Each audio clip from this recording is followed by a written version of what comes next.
All right, Barb, what should we expect in court this week as the Manhattan jury meets again in the hush money probe? Well, it's still all just speculation because what happens in a grand jury is secret. It seems, though, quite possible that they may be wanting to put on an additional witness to respond to the testimony that was provided a week ago by Robert Costello, a lawyer who told us on the steps of the courthouse that he testified to the grand jury in a way that would undercut the credibility of Michael Cohen, who appears to be a key witness in the case. So maybe we get a witness tomorrow. Maybe there's time for prosecutors to also provide their summation, present an indictment to the grand jury, and give the grand jury time to deliberate and vote. I don't know if that can all happen in one day. My guess is it'll happen either Monday or Wednesday of this week when they're also scheduled to sit.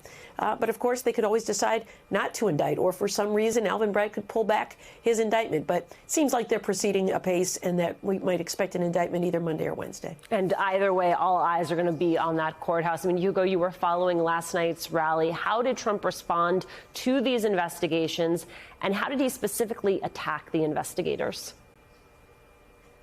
Look, I think the speech itself, which Trump wrote himself actually for the first time in a long time, was a regurgitation of a lot of his own grievances and a lot of his own personal problems that he faces legally and politically with these investigations. I thought what was more interesting was what he told reporters on the flight back to Palm Beach after the rally, because he was more forthcoming with, I think, his actual emotions. And he repeatedly told reporters on that plane that he was not frustrated with the mounting criminal investigations into him, but then the tone and tenor of his responses suggested he was actually quite frustrated. And I think that kind of encapsulates everything as a whole. You know, he likes to say that he's not fazed by it, but underneath all of that, there is like real anxiety about the fact that he might be indicted.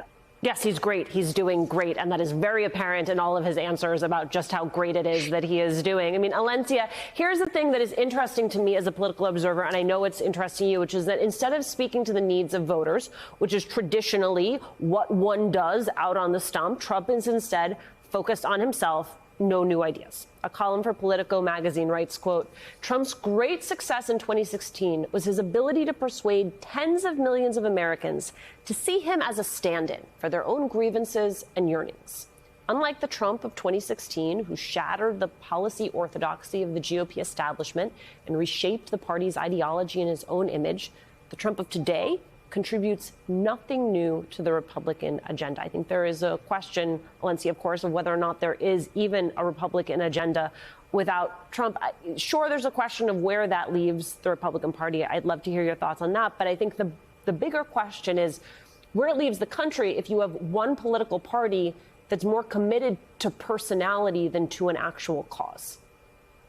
Well, I made that face because that actually is the Republican agenda, to be married to this figure, Donald Trump, to give light to and life to what he represents, what his base represents. Look, he was calling for a civil war. He was calling for mass destruction if he gets indicted. And actually, whether or not he gets indicted, he has already told his base that it is okay for you to go and attack and almost kill people who disagree with you politically and ideologically, right? We heard that when he asked for the people who are in prison for January 6th insurrection singing the national anthem.